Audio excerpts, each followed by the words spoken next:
This was straight to tape, no click.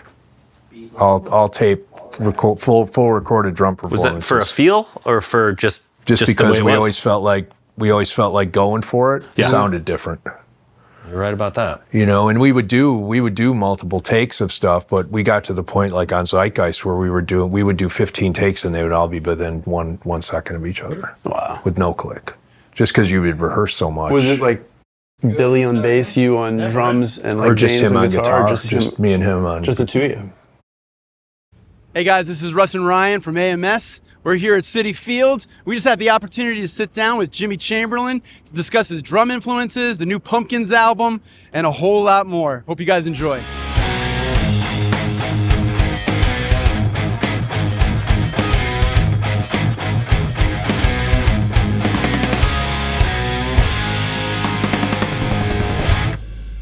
Well, if we officially started, first off. Yeah, good stuff. Very much appreciate you sitting down with us and taking the time. Of course, yeah, my pleasure. So congratulations on the 13th new album, studio album.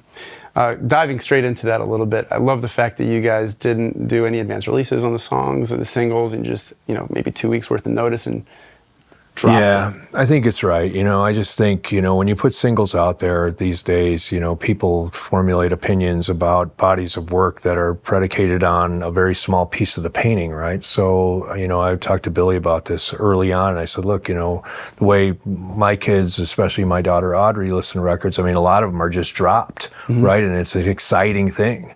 It's great to get a new record from people. And when you get a record dropped in your lap like that, you're going to listen to it. And I think that's been a big part of the success that we really didn't lead with the single. We have a single, Sighommi is the single, but it's in conjunction with the release of the record, not in advance of the record. Sure. And with this new record, I've seen in a number of interviews only over the last couple of days since its drop, that there was this kind of, quote, 90s frame of mind. And I like that clarification. It wasn't looking to replicate the 90s albums, but there was an approach, it seemed, there was some type of parallel.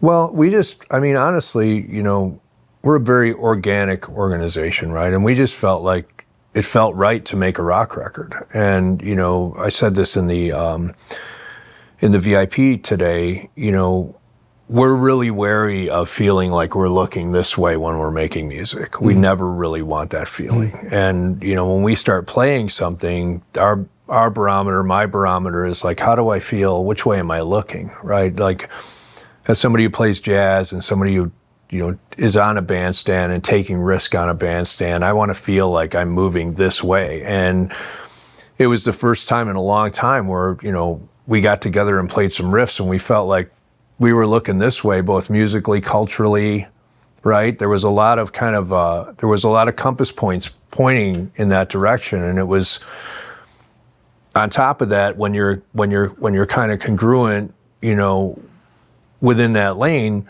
those ideas tend to come like this. The first 2-3 weeks that Billy and I got in the studio, we hired a guy, this guy Eli, to play bass with us in Nashville, and we just went to a studio and we were just going to write riffs for 3 weeks, and we came home with 60 great ideas. 60? 60. Wow. And out of those 60, I think 4 made it on the record. We went back and did a whole nother round, came back and got maybe 3-4 more, and then did another round.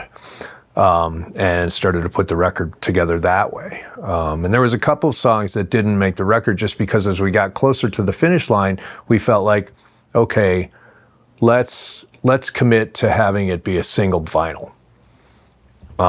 Old school, right? Like let's not do anything bloated. Let's just make a condensed White Dwarf record, right? That's got some density to it. And it was difficult because there was a lot of songs on the fringe, and what defines the Pumpkins is the songs on the outside, right? The parameters are so wide that oftentimes it's not the songs like Bullet in the middle that define us for our longtime fans. It's songs like Cupid de Lock or To Forgive, or songs where I'm playing brushes and there's an orchestra. Stuff like that. That's more compositionally focused than kind of rock focused or hit song focused. So it was fun to challenge yourself, or here's the thesis, can we make a 44-minute record? Yeah. Are we capable of doing When it? you're whittling it down from 60 tunes, what is that process? Well, even more. Even more. Well, we pick the best ideas. We go back, we flesh them out. We start to write them into a form. We start to architect them in a way that sounds like, okay, this is a quasi arrangement. We can work on this. We bring it back, we listen to it some more, and we just keep doing that until things start to evolve and things start to expose themselves as like, oh, this is cool.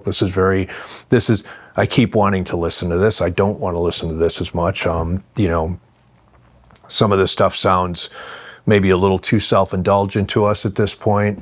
Some of this stuff sounds a little too like we're looking this way, when you start to put a little bit more meat on the bone. It's just, it's a long process, much like when we did Melancholy. It's like 6 months in a rehearsal room, right? You're looking at the same person every day. We used to work 6 days a week, 12 hours a day. That's what we did. We just played all day long. And was this roughly 2 years kind of in the making? About, yeah. And, we make records very differently now. I have a studio, Billy has a studio, James has a studio. Sure. So we all work, like everybody works today. Because you're a very dynamic band. Mm-hmm. And your catalog reflects that. You have albums that are softer, you have albums that are intenser, and even within like this album, you kind of cover both gamuts. Yep. So is that a mindful choice throughout? Yeah, we're always looking for the best way through the door, and we don't get caught up in, oh, this can't be a synthesizer, or this can't be a drum intro, or this can't be a banjo, or whatever. We just look at those things like tools, right? We just those are just resources we can use, and they're just part of the paint on our palette. And whatever helps us to arrive congruently at the emotional destination of the song is how we make our choices, right? When we have a cogent understanding of the emotional destination of a piece of music, it allows you to make choices both from an instrumentation standpoint, from a drum fill standpoint, from a guitar part standpoint, that are part of the story, right? You're all telling the same story. And when songs work best, both compositionally, arrangementally, they're all part of a narrative. They're all telling the same story. The drums are support of the narrative. The drums are part of the narrative, or the drums are the main narrative. You could talk like songs like Jelly Belly that we've done, where the drums are really the top of the narrative and the rest of the stuff is kind of playing a support role.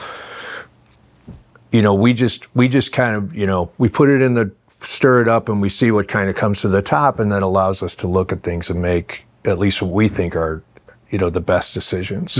And for us, we're really, like, I learned to play drums like listening to music. There was no YouTube. So for me, when I heard Elvin Jones do something, it wasn't like I was like, I'm not like, I'm going to learn that Elvin Jones. Like, I was like, how do I get the drums to make somebody feel that way? And that would lead me to, Elvin or Tony or Blakey or whatever I was on about. I'm trying to encapsulate the emotion of what they're doing more so than like, the stick pattern or, here's the lick, like here's, the triplet or whatever those guys would be playing, whether it be Elvin or Bonham or any of those people. It was really, so for us, it's really, it's got to have the same feeling, and it's all got to be telling the same story. And you listen to songs like Tonight, where the drums are telling the same story as the vocal, the string arrangement is telling the same story. When everybody's in on the joke, it becomes a powerful composition. You can hear tons of examples on the radio of guys, drummers, guitar players who have no idea what the song is about. And you can tell by the choices they're making because the words are saying one thing, or the vibe of the song is going down one lane and they're playing something that's completely careening off a cliff, or that's really, when I listen to music, what I listen to in individuals is how compositionally are they playing? Not like, oh, can they play, 9/4? Yep. Let's segue. You mentioned some of your influences, some of the drummers that you look up to, and I want to segue to something that you were mentioning earlier. You could take it, which Jimmy Chamberlin Complex.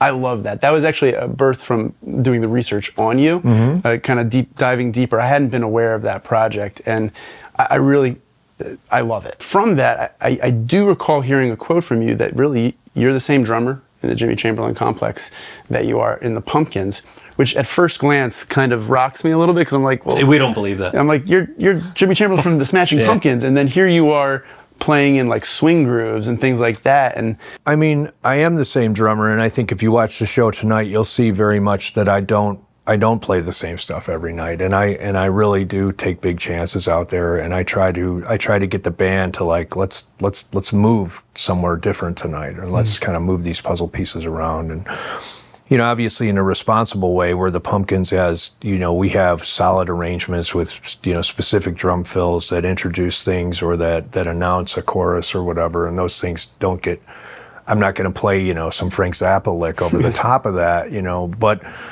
I am moving internally a lot and moving things around and shuffling the deck a lot, you know, behind the solos or changing beats and adding grace notes and those types of things.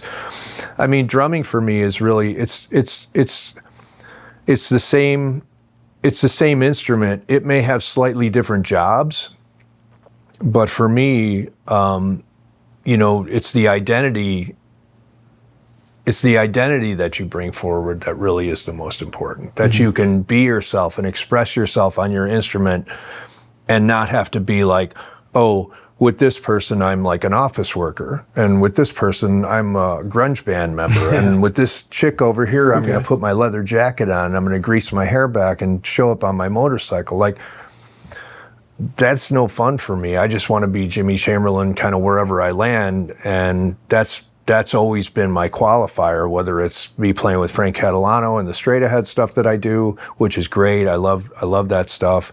Or I'm playing with Billy Moeller and Sean Wolstenhume or Gannon Arnold, like those people who I play with the Complex, or Adam Benjamin or Ben Wendell, or you know, all the Shane Ensley, like all the great people that I get to play with. I'm very much the same dude. I mean, I may be a little bit more you know, over the bar or metrically modulating stuff in the Complex, but it's all the same. It all comes from the same well. yeah. I mean, I don't think like, I still try to play as much like Tony Williams and the Pumpkins as I can. I mean, you know, I can get away with a little bit less here, but I mean, I'm still thinking like Tony. I'm still not, and when we do these records, I'm thinking like Tony. I mean, obviously we have to be, or we don't have to be, but we're choosing to create music in a modern context. That for me is more of a thesis than it is a requirement, right? We're just going to challenge ourselves to create music in a modern context, and can we retain enough of our identity in that process to still be ourselves in the context of that music, even if you take away all of that kind of, you know, all of that self-indulgence, self-expression?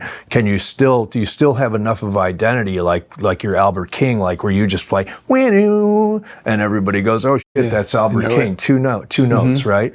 Like that kind of is the key to me. That's like when you can reach critical mass where I'm playing Night and Day by Cole Porter, or I'm playing Life Begins Again stuff, or you know, Protocosmos by Tony Williams, like, or I'm playing Bury Me or Jelly Belly, like it's the same, it comes out of the same spot. I mean, That's interesting, because a lot of drummers who are informed by jazz as the basis of what they do, when they bring it into a rock context, you can almost hear that. You can almost hear them trying to force the jazz elements into what might be considered a straight-ahead rock song. And it sounds to me like you're just willing to take risks. It's a matter of you're sitting down behind the kit, and I am the same guy almost regardless of the area, but you can hear it in your playing. It's tough to have an identity as a drummer. Well, I just play like I play, and I don't really think about the architecture that I'm in. I mean, I grew up playing everything from Mahavishnu Orchestra to Allman Brothers. So I mean, and I played guitar in a blues band for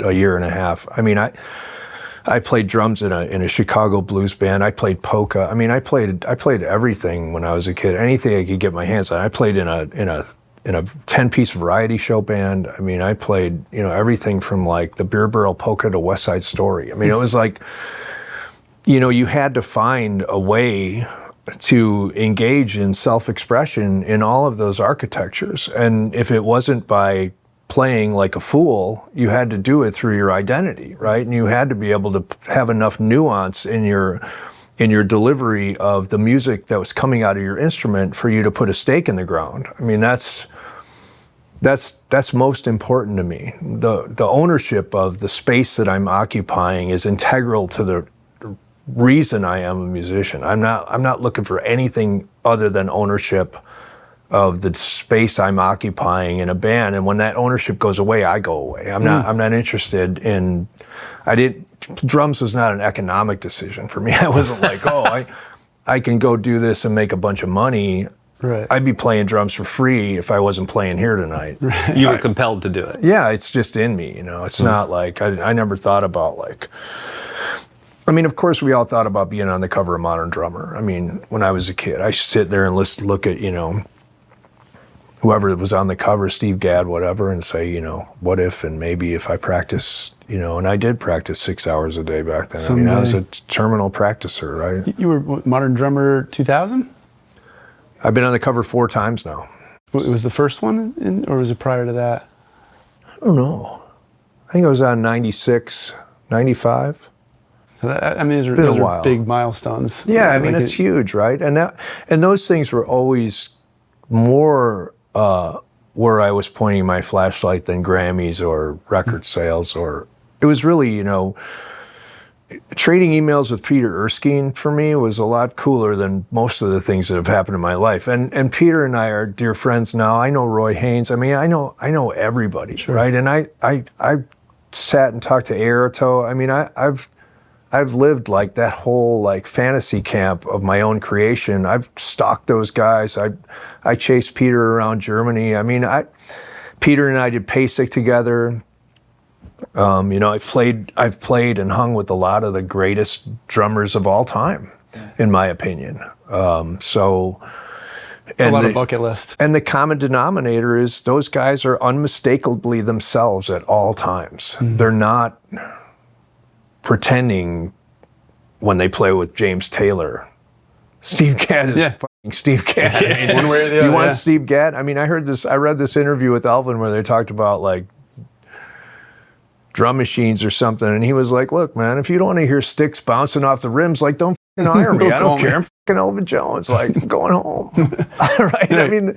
I mean, not that I want to be that cocky about it, but that's kind of how I feel about this whole endeavor. Like, the purpose of it is self-expression, right? And that's where you want to be. That's where you want to be centered from. You want to be centered in this exercise of self-expression. The drums, for me, are the oldest relationship I have. The covenant with them is the barometer that by which everything else in my life is measured. My relationship with my daughter, my relationship with my wife, it's all predicated on how I feel about my relationship with that. Sure. Because if I'm not practicing and I'm not doing my gig, I feel like I'm a bullshitter, right? So, and I hate feeling like that. So you ask Vic, my tech, I'm in here every day, 2 hours playing. I got a teacher still. I'm still working on jazz independent stuff. I'm learning, I'm still like, it doesn't end for me. There's still shit that I can't do that I want to do. We had an opportunity to say with Billy Sheehan, and he literally said the same exact thing as you, and kind of correlated it to this idea of reaching a mountain. And whatever mountain anybody wants to consider that Billy's attained, he'll accept it, but he knows that there was another mountain that was taller right next. And I think that's a really healthy attitude as a musician, because you can't sit back and just say, "I've made it, I'm done." No, because it's if you're fearless enough to have a quiet conversation with yourself, and you're fearless enough to really challenge yourself to expose what it all is, right? Then all this stuff just falls away. Mm-hmm. And you're left with the essence of what does it mean to pick up 2 drumsticks and play. It's a powerful thing, right? You feel like you're in a much different, you're doing it for a much different reason all of a sudden when you're able to be honest with yourself. You're saying, the qualifier is like, okay, I have to be living in present time at all times. Mm-hmm. I can't be like what I did yesterday or even 5 minutes ago. I got to be like here, today, present. Like not I too usually far go in the future either. Yeah, right. I'm not looking up there. I'm in my studio. It's 9 a.m. and I'm just playing whatever the it comes to mind, but I'm in my church and I'm, having service or whatever. And I'm okay with it sounding great, and I'm okay with it not sounding great. I'm okay with discovering things or figuring something out or not, but I gotta be there to be available for the things that could potentially come into your view, right? It's like, that's a big part of it. I think a lot of guys take themselves out of it by not investing in that me time, self time, where you're like, okay, do I have to be with a band to play my instrument, or what does it feel like to get up at 7 a.m. and work till 9:30, 10 o'clock, on just stream of consciousness? Or can I challenge myself to play 30 minutes compositionally and make it interesting to me, right? Record it, listen back to it, whatever. I think that stuff is not for everybody. I mean, I talk to a lot of drummers that are like, "Well, that's great for you, man." And I'm like 10 o'clock. I'm like eating a bacon and egg sandwich, like, walking my dog, having my coffee. I got to get my smoothie, and then and I'm not saying that I'm, some Marine when it comes to practicing. I mean, this is what I try to put into practice.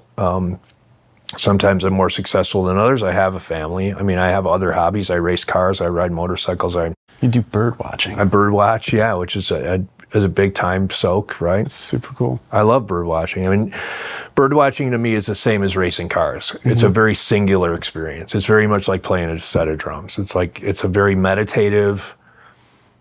It's a very kind of self-aware, and when you're racing. My race car, I've got a Lola B2K40, like an open cockpit LMP prototype. When you're racing that car at Road America, the only thing you're thinking about is racing that car at Road America. I guarantee you're not thinking about anything else but your entry speed into turn one and how you're going to keep the car on the track, right? And it's the same, when Audrey and I have been to Costa Rica, it's the same when you're looking for, a toucan or something else. It's a very singular meditative experience where it's very cleansing from a mind standpoint. So it's like going and playing a jazz set with guys. Like I played the Iridium here in New York many times, and back in the old days, like when I first started playing straight ahead again, I was terrified, right? I'd show up and like John Benitez would be on bass and Theo Hill, like these guys, and I would be like, oh my God, this is gonna be fucking crazy. Because that's not what I did all the time. I was a drummer in the Pumpkins or the Complex. But as I got more into that process, I realized I started to relearn what those guys knew, which was like putting yourself out there, out of that comfort zone is the only place the growth happens. Right? Completely agree. So now I thrive on that shit. Anytime somebody asks me to play, I don't care what it is. I'm in. Yeah. I play with this guy, John. I did play with this guy, John, in Chicago, who did everything in an odd time signature, like giant steps in 3. Like, I mean, it was evidence, like, but you just go, and you may eat on a couple songs, but makes you better in the long run. And you've done the work. I mean, you've done the soul searching, not only as a drummer, but as a person, and how that informs what you end up playing. And so in that regard, you are the same guy, almost regardless of the genre you're playing. Like, I've done all that prior to sitting on that stool and playing. I made the time to kind of be present and to make that work. So I have one nerdy question for you before we wrap. You're a Birch guy. Right? Yeah. Okay. What is it? Why would you gravitate towards it? Because we always talk about tone woods with guitars. Yeah. Tell us about drums and why that would matter.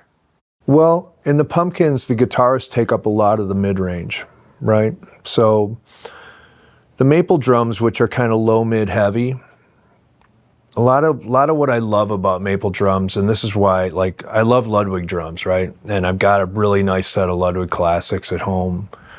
But when I play them with this band, everything I love about the set disappears. I mean, and I love Uli and the Ludwig people.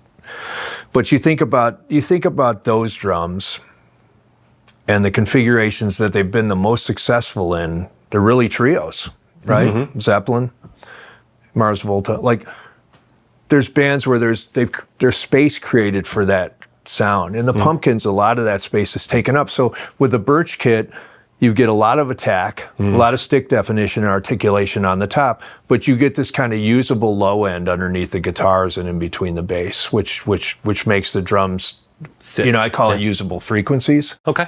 The maple a lot of that stuff tends to get eaten up, and it doesn't have the low sustain or the top articulation.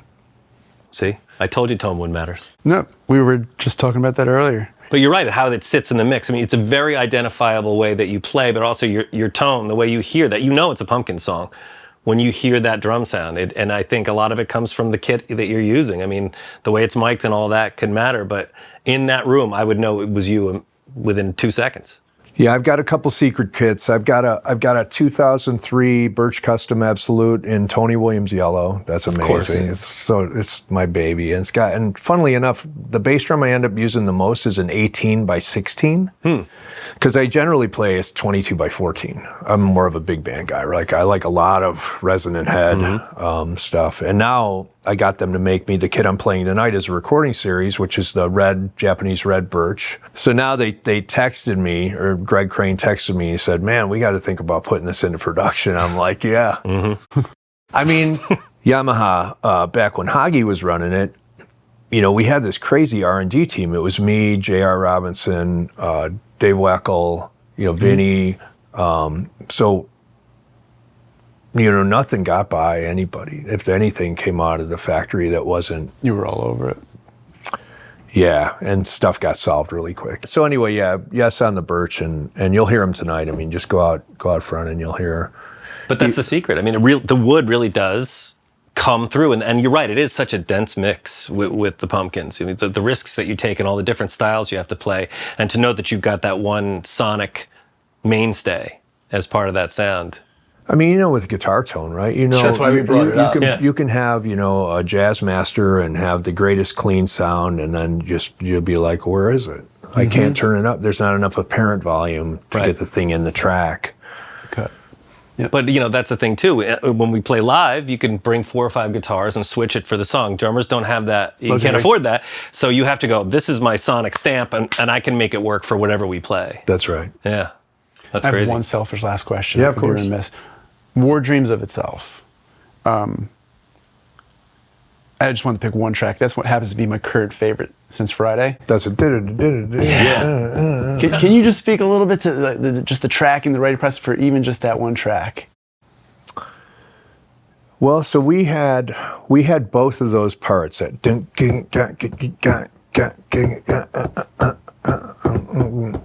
with the rim and all that stuff. We had that part, and we had the other part. And Billy, as he's wont to do, at the in the 11th hour, he's like, "Hey man, you remember this demo?" And I always know, like, "Oh, you mean we're gonna go record it?" So it was one of those. I think that was the last thing we recorded. It's tough to play because there's one double bass fill in there, which is really difficult for me. I don't play double bass per se. I have it up there, but I'm not good at it. I'm more of I'm a traditional bass drum player. But I had to work that out.